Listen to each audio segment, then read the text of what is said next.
बरं सांगा मग मला आता तुम्ही, सुख म्हणजे काय? होय म्हणाल महाराज, सुख म्हणजे काय? मृदंग वाजवणं म्हणजे सुख आहे का? मग मृदंग वाजल्यावर पाकळी जेव्हा भेट तेव्हा सुख. वस्तुस्थिती आहे कलियुगाची. सुख कशाला म्हणतो आपण? पैशाला. बरोबर आहे ना? मग मला सांगा, मुंगी पासून ते ब्रह्मदेवापर्यंत सर्व धावतात, सर्व पळतात. कशासाठी? सुखासाठी. सुखासाठीच आहे ना. अहो मंदिरामध्ये एक आजी आपल्या मुलाला नातवाला नेते बरं का, घेऊन जाते मंदिरामध्ये आणि त्या बाळाला म्हणते, बाळा जे कर देवबाप्पाच्या पाया पड आणि देवा सुखी ठेव माझ्या नातवाला. त्या आजीला जाऊन विचारा बरं सुख म्हणजे काय? आयुष्य गेले ना बिचारीचं. नातवाला म्हणते देवाला म्हणा सुखी ठेव. त्या आजीला विचारा सुख म्हणजे काय?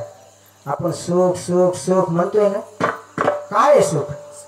मोठं घर बांधलं म्हणजे सुख झालं का? का फोर व्हीलर घेतली म्हणजे सुख आहे? सांगा ना मला. हा का बायको भेटली म्हणजे सुख आहे? विठ्ठल विठ्ठल.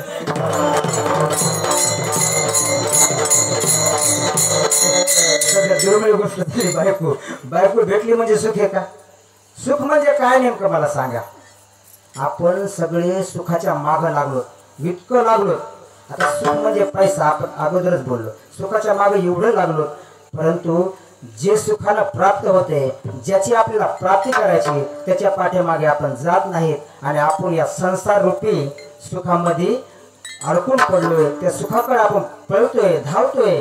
परंतु महाराज, संसार रूपी या बाजारामध्ये तुम्हाला कुठं सुख भेटणार नाही. का? दुःख बांधवडी आहे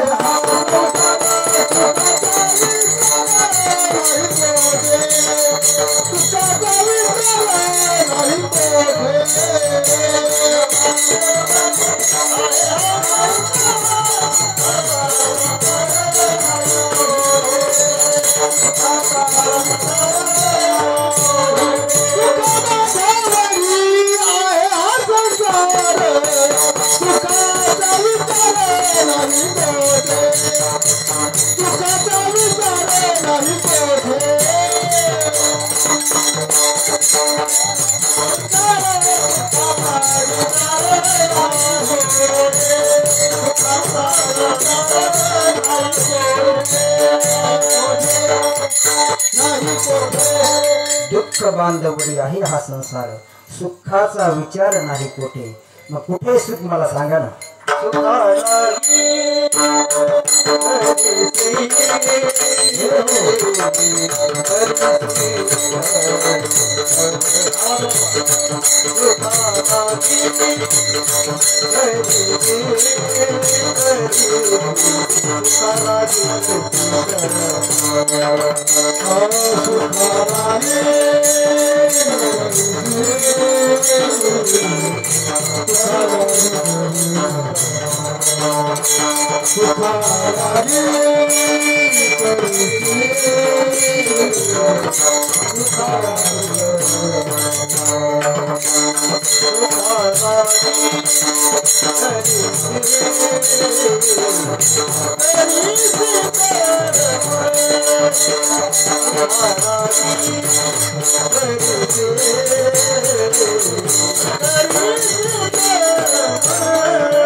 सुखामध्ये काय येते महाराज? काय? हा पंढरीशी जाय एक वेळ है ना. बरोबर आहे. होणार आपला विषय तोही पुढे जाणार आहे. विठ्ठल विठ्ठल. सांगा मग मला, संसारात सुख आहे का? कोणी पाहिले का सुख? आपण ज्याला सुख म्हणतोय ना ते दुःख देते बघा. जाऊ दे, तुम्हाला एक सोपं गोष्ट सांगतो. श्यामदादा, तुमच्याकडे 10 रुपये आले समजा, तुमच्या खिशामध्ये आज 10 रुपये, बरोबर आहे? सकाळी चहा प्यायला जातो.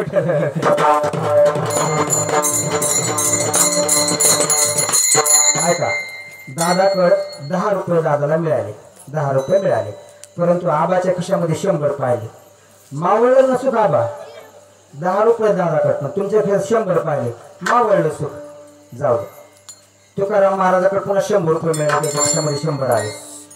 रतन बापूकडे 1000 पाहिले मावळलं सुख. कुठे सुख कुठे सुख.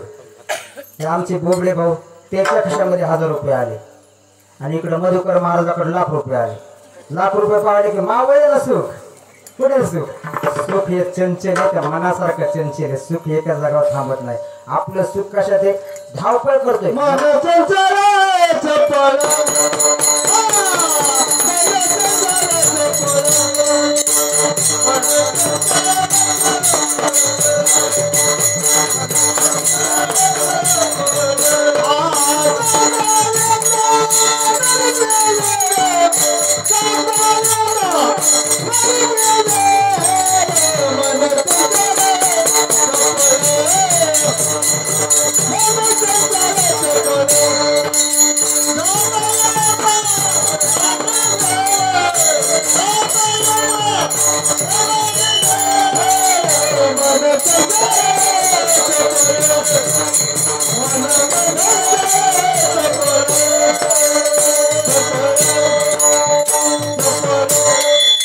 चंचल चपळ वाजव वाजव टाळ्या वाजवल्या. मन चंचल चपळ जाता येताना लगे वेळ. तसंच सुख आहे माय बापू. सुख ही आज आहे उद्या नाही. आपण दुसऱ्याकडे जास्त पाहिलं की आपलं सुख मावळते. तुम्हाला सांगू का खरं तर सुख नाहीच. सुख पाहता जवा पाडे दुःख पर्वता येईल. त्यासाठी तुम्हाला आता माझंच उदाहरण देतो. माझं वस्तुस्थितीनं खरं 5-6 वर्षाखाली भाऊ नाना मी गाडी घेतली बरोबर आहे. 20,000 रुपयाची जुनी गाडी घेतली. जुनी सेकंड हँड. नवीन रुपयात नाही जुनी गाडी घेतली. गाडी घेतली मग आता सुख आहे का दुःखी. गाडी घेतली ना सुख झालं ना. गाडी घेतली आता सुख झालं बरोबर आहे. गाडी घेतली म्हणून पेढे आणले 1 किलोभर मंदिरासमोर. सरे मित्राला वाटले सुख आहे का दुःख आहे सांगा. बोला तुम्ही बोला. सुख आहे सुख आहे ना. पेढे वाटले. सासरवाडीला सप्ताह चालू होता नाना. सासरवाडीला सप्ताह आता बी चालू आहे. सासरवाडीला सप्ताह चालू होता आणि सप्ताहाला जाण्यासाठी बायको म्हणली होय हो आता पुस्तक गाडी नव्हती. आता गाडी घेतली तुम्ही चला जाऊ सप्त्याला. मी म्हणलं आता घेतलीच गाडी बरं जाऊ म्हणलं. काय करतो म्हणलं बघ मी काय करतो गाडीला जरा साफसूफ करतो कापड मारतो. तिला जरा पुसतो ना सासरवाडीला जाते चमकली पाहिजे. मी साफसूफ करायला बसलो. बायको मधात गेली. साडी नेसली नट्टा पिट्टा आता सगळं झालं. तिचा मेकअप गिपअप सगळं लवकर आवरलं. येरी दुसरीकडे पुढं जायचं म्हणलं ना महिला मंडळीनं उरकणं आवरणं लवकर असं म्हणावं लागते. पण माहेरला म्हणलं की आवरून आली. गाडीत पुसायची राहिली होती तशीच जागेवर ठेवलं. ते कापड ठेवून दिलं. म्हणलं काय अवघड आहे. माहेर म्हणलं की बायाला आवरलं. बसलोच गाडीवर. गाडी सुरू झाली. बायको पाठीमागं बसली. गाडी सुरू झाली. आता मंदिराकडे निघालच होतो. मग आता भावकीच्या जुगुरावरून चाललोच ना. जाताना उगाच हारण दाबीत चालत. सुख आहे का दुःख आहे. पेपे पेपे पेपे उगाच खाऊ. भावकीला वाटलं पाहिजे चालू गाडी घेतली मी आता. सुख आहे का दुःख आहे आता. बरं जाऊ द्या. जरा पुढे गेलो. बायको पाठीमागं बसली. सुख आहे का दुःख आहे आता. एवढ्यावरच नाही थांबलं. मनोहर महाराज तिने खांद्यावर हात ठेवला. सुख आहे का दुःख आहे. बरोबर आहे ना. गाडी अशीच निघाली आपल्या गावातून. निघाली अशी मानव आपल्या घरी बसताना पाटाला निघाली. मानवली फाटा आहे ना ते मानवलीचा असा कॉर्नर पशी गेली नाना आणि पुढच्या टायरा ते खिळा घुसला. आता सुख आहे का दुःख आहे. बोला ना. दुःख. खिळा घुसला. मग काय मी हँडल घेतला हातामध्ये आणि तिला पाठीमागून दे धक्का.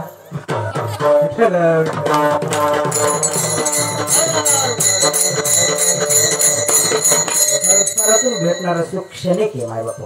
क्षणिक सुख आहे आणि हे सुख आहे ना लवकरच मावळते. त्याच्यामुळं भगवान संत श्रेष्ठ जगद्गुरु तुकोबराय म्हणू लागले तुम्ही काय करा म्हणजे तुम्हाला खरं सुख पाहिजे ना मग तुम्ही भगवंताचं नाम घ्या. नामचिंतन करा. बसलेले तुम्ही आम्ही विचारलो लागलो महाराज नामचिंतन आम्ही घेऊ पण ऐका ना हे नाम घेण्यासाठी पण माहिती काय पाहिजे. ओळख पाहिजे. कशाची ओळख पाहिजे. भगवंताची ओळख पाहिजे. भगवंताच्या नामाची ओळख पाहिजे. जर नामाची ओळख नसेल तर माझे गुरुवर्य 1008 आचार्य महामंडलेश्वर मनीषानंदजी स्वामीजी आम्हाला पाठामध्ये नेहमी सांगायचे बघा. एक दृष्टांत आहे. एक कानडी ग्रस्त म्हणजे कर्नाटकचा माणूस आपल्या मराठवाड्यामध्ये आला. एका सावकाराकडे कामाला लागला. कोण? तो कानडी माणूस. आता हळूहळू त्याला थोडी मराठी बोलता येऊ लागली. थोडी मराठी बोलता येत होती त्याला, परंतु त्याला जास्त काही म्हणजे अशी ओळख नव्हती. याला काय म्हणायचं त्याला काय म्हणायचं अशी ओळख नव्हती.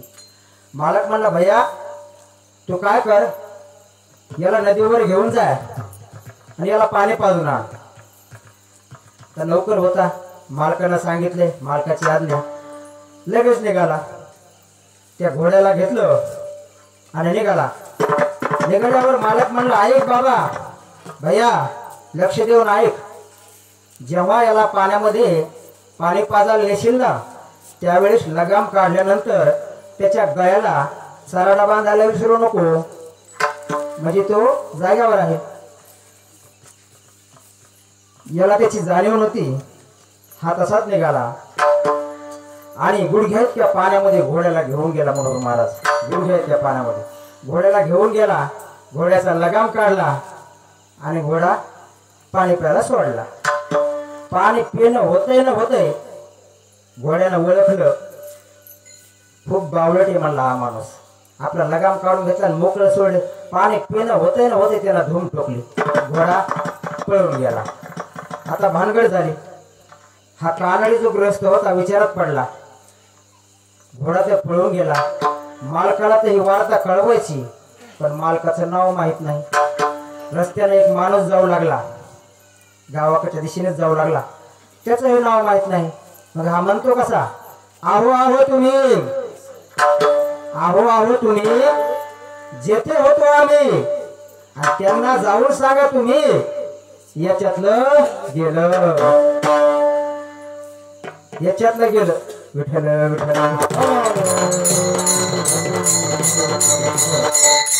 का झालं याच्यासोबत? याला नामाची ओळख नव्हती. मग तशी तुम्हाला नामाची ओळख करावी लागेल, त्या भगवंताची ओळख करावी लागेल, त्या परमात्म्याची ओळख जर झाली ना, तर या नामचिंतनाने तुम्ही सहज करून जातात. तुम्हाला सांगू का, कलियुगाचं मुख्य प्रयोजन म्हणजे नाम आहे. कलियुगा माझी करावे कीर्तन, कलियुगा माझी करावे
कलियुगा माझे करावे कीर्तन, तिने नारायण देन भेटी.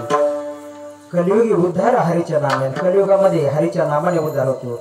जसे त्या कानडी ग्रस्ताची अवस्था झाली तशी आपली व्हायला हवी नाही.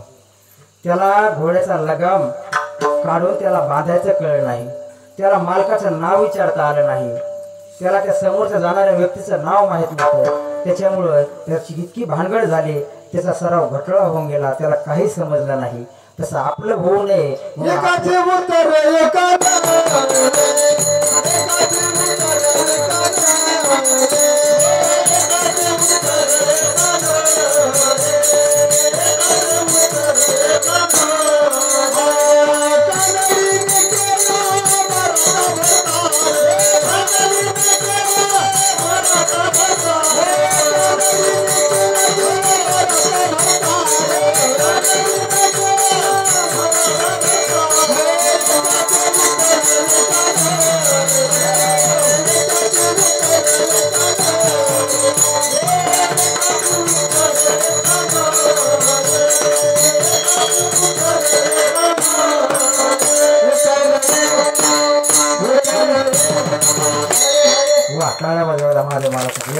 अचूक असं प्रमाण दिले.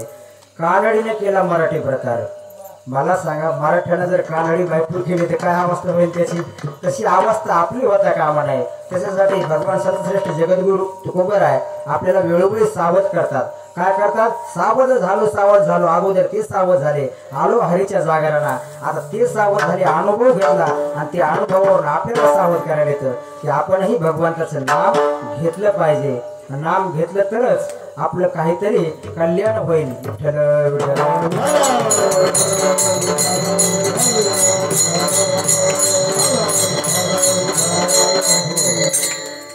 ऐका, नाम.